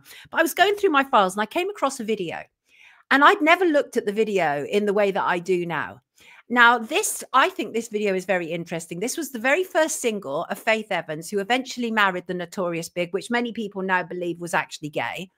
And Faith Evans, this song was written by Puff Daddy himself. But I want to show you a little bit of the clip of the video. And I am and ahed about this because I frown upon this video. This video disturbs me, but I wanted to show you because I want to make everybody aware, if you're not already aware, that this has been going on for an awful long time and in plain sight. So this was Faith Evans' first video, and the song was written and produced by Puff Daddy, and Puff Daddy was also involved in the video because he was involved in all of their videos. Are you ready for it? Right? So I'm going to add it to the stage. Look at these kids. Look at those children. They've been doing this a long time, right in plain sight. Yeah, TD, Cat Williams has been talking about it for years. And Cat is one of the few people that I actually trust to talk about this, by the way. There's a whole lot of people that have come out of America and they claim to know stuff that they really don't know. They really don't know. They're making it up as they go along. But Cat Williams knows his stuff. That is yuck, isn't it? I'm telling you, it's been going on for so long, right? And right in plain sight. And I think it's really important because we have an understanding and a history around here of a lot of these people that are involved. I think it's really important that we're able to reflect on it. I do. I think that's important. And I wanted to read this email from Carl. I think this is interesting. Carl enjoyed the Heretics interview, which is great. We're approaching 1 million views on that now. Link is in the description below. Carl said, I'm sure you've read similar hundreds of times already, but I saw something peculiar in the skies the day before the onset of the fog here near Heathrow. It was just before dawn on 27th December. Now, in parts of the world over the Christmas period, lots of people have been talking about this heavy, heavy fog that appeared, certainly in the UK. Absolutely. And Carl wanted to address this. He said, I happened to be outside and noticed a few unfamiliar stars, quote unquote, in the sky. That is, I assumed them to be stars until they started moving forward. Excuse me, until they started moving quite erratically. They put on a bit of a show, actually zipping back and forth for a good 10 minutes until I lost sight of them in cloud cover. As I've mentioned before, I don't have a smart device on me most of the time, but I really don't think a camera would have picked these up very well. Anyway, I would say they were at least orbit height, so unlikely to be drones. I've seen Starlink satellites on the move, and whatever these were, they did not move like satellites, but must have been at a similar altitude to resemble stars as much as they did from my vantage point. Carl goes on to talk about how there were a good few flashes as well as the erratic movements. Next morning, the very peculiar, seemingly worldwide fog appeared. It did occur to me that it would be a very convenient way of obscuring people's view of the sky from down here on terra firma. This is a great insight. I agree with you. Something was definitely happened around there, right? This could flip everything on its head. Will the awakened end up inside wearing masks? Holly said, we've got to be careful, haven't we? Yes, definitely a chemical for Craig. It was, and I knew that you would resonate with this, which is why I wanted to read it. Thank you for sending that in, Carl. I think a lot of people, as they listen to this show, will find that this resonates with them on a very serious level. I think they will. I want to quickly touch upon, because we didn't fully go into it, is the whole issue of X, because Musk appears to be at the center of so much right now. And I do need to just refer back to that. And there is absolutely a social credit score that is now taking place on X, right? And the thing is what he's doing is he's creating a several tiers. So he's now has a situation where people can just have verified users. So in other words, if you pay for your tick, you can comment on posts if they only allow verified losers. Well, losers. Isn't that interesting? I always think they're very interesting, aren't they? Freudian slips. Verified users. Now, the thing is, I didn't pay for my blue tick. I had an original one. Musk took it away. And then when I refused to buy one back, they gave me one, said I was an influencer. And honestly, all the things that I feared about paying for a tick have all come true. They've all come true. It enables the spread of misinformation. People are literally making up lies and nonsense on that platform to get huge amounts of views. Nothing is subject to any kind of credit and, checks and balances. I know, little Raven. Look at that. Oh, Maz Mays noticed a constant light over Peterborough. Losers, rather. Yeah, I knew there was something wrong. I knew there was absolutely something wrong. And there is. And also, I'd like to know how many alt accounts that Elon Musk has. It would appear that he is operating under a number of different names on X. It's not a free speech platform. From the moment that they brought in Linda, what's her name? Linda something Arena from WEF. The moment that they brought her in, and she was saying, she and Musk were saying things like freedom of speech, not freedom of reach. You knew you had a problem. You knew you had a problem. And now he's telling us that algorithm tweaks are coming soon to promote more informational, entertaining content. Our goal is to maximize unregretted user seconds. This is from Musk. What does this mean? What is an unregretted user second? Too much negativity is being pushed that technically grows user time, but not unregretted user time. This is a man who over the holiday told people to go and F their own faces if they didn't agree with what he has to say about bringing in Indians for his immigration policy.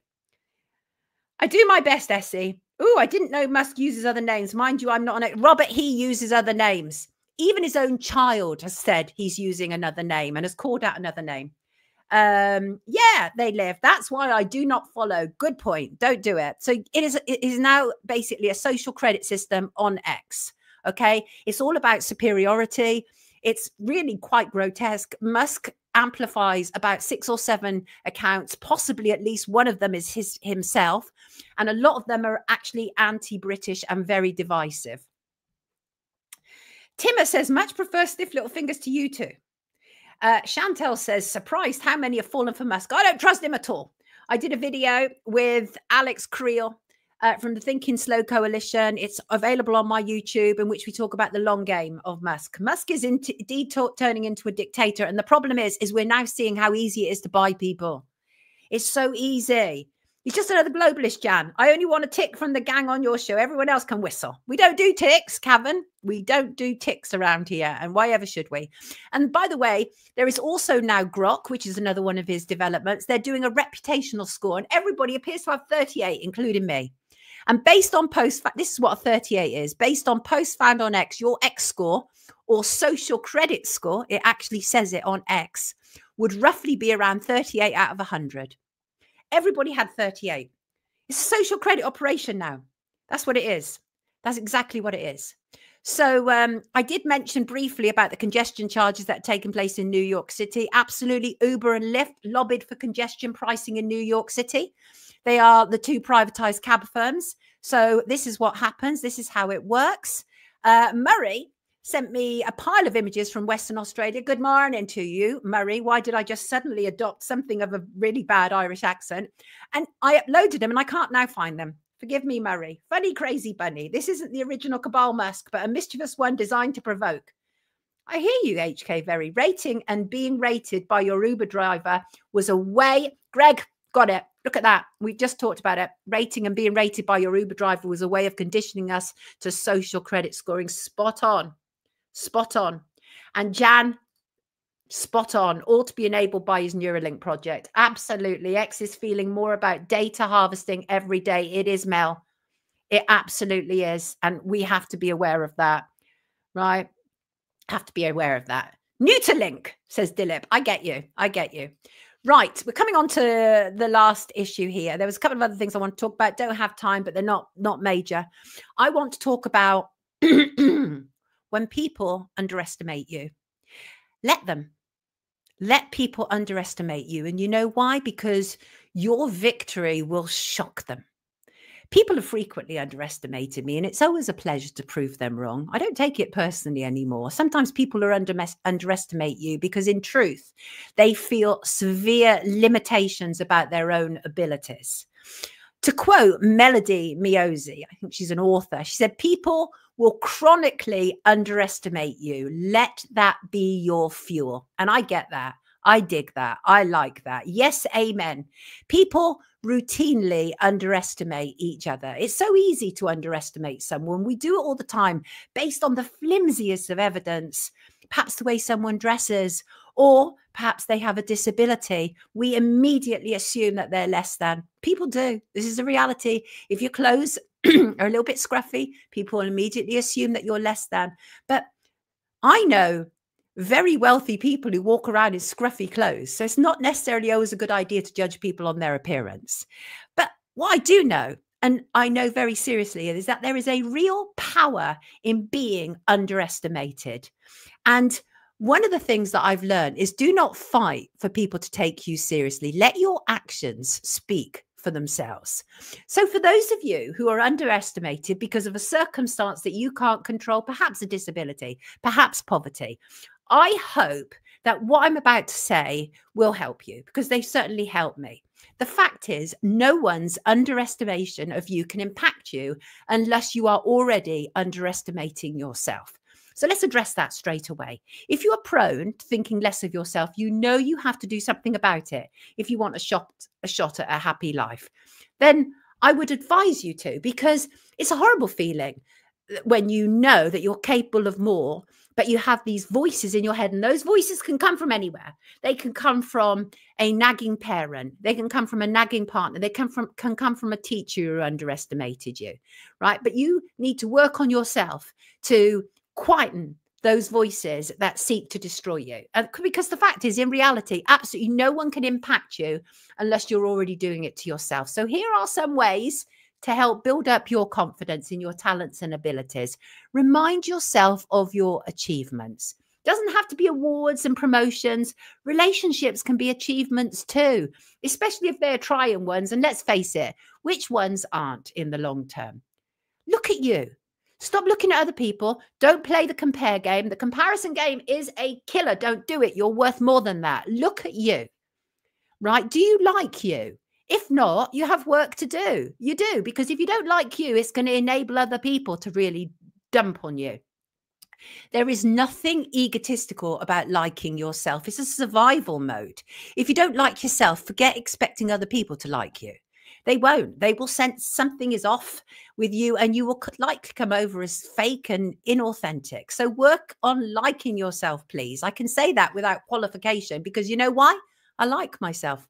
I have shortcomings and ways that I am not always proud about, but for the most part, I like me and what I stand for. And that alone, that knowledge of self drives me on to exceed people's expectations of me.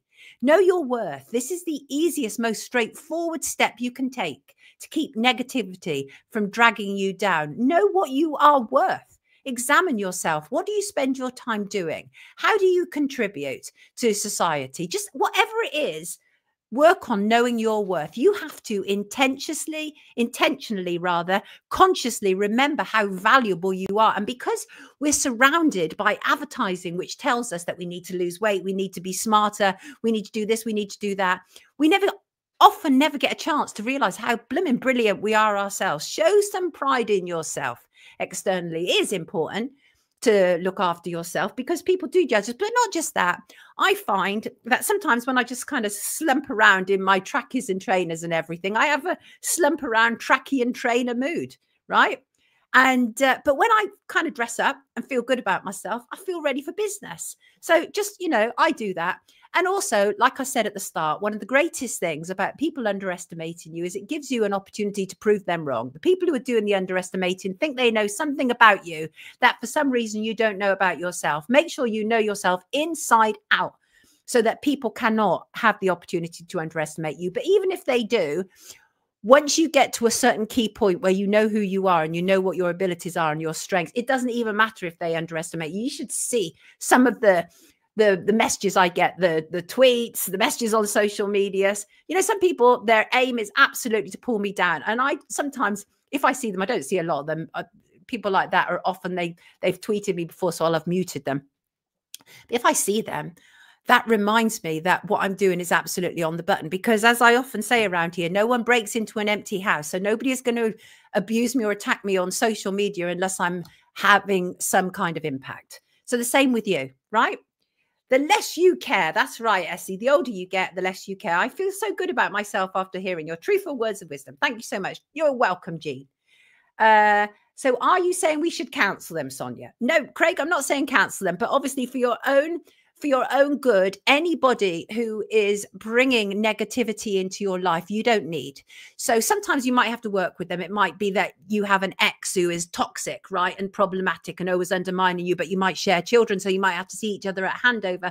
Just limit the exposure, right? Limit your exposure to them. I love you too, Robert. What's that? Oh, what's that? You are enough and always have been, said TD. Absolutely. So just remember how valuable you are, right? Remember how valuable you are. Know your own value. In the end, you are the one in control. No matter what anyone says or thinks about you, you choose your life and you choose your path. We're living in the Western world. There are places in this world where people are not choosing their life and are not choosing their path. But for the most part, people who are listening to this are able to do that, right? And in a way, not to follow through and be who that we are completely capable of is to let down what we've inherited. Remember, it's not just about us. I come from a whole line of people who would have gone through all manner of different things, but they're in me, right? The coal miners and the scullery maids and the people who struggled, they're in me. They make me who I am, and they push me on to fulfill my potential, not just for myself, not just for being in the world, but for the people who came before me. Think for yourself, says Humphrey. Come on, come on. Right. So on that note, I'm going to leave you people. It's 2 minutes past 11. I'm trying to aim for 11 o'clock. But, you know, we're still getting there. Thank you so much all for being here. Absolute joy and pleasure to have you here. Let me just see how many people have been watching us on the live stream. I can tell you right now. And it is... Come on now, generate some figures. Thank you. 4,113 people have joined us on the live stream this morning. That is an increase. And that is the point, is we are growing show on show. Thank you so much for being here. God, I love you people. I want to end on a quote. And that is, I'm okay with people underestimating me, but I'm done with underestimating myself. And on that note, love to you all. I will see you Friday. I'm finally back on remembering what the days are. Take excellent care of yourself. Thank you all so much for being here. Thank you, Smiley Pie. What a brilliant way to wake up. Thank you, Smiley Pie, and thank you, Markson, and thank you, Teresa, and thank you, Anna. Thank you all. And we have the shortest little clip here. Go for it. Time to wake up with Sonia Poulton. And we're out. Have a brilliant week.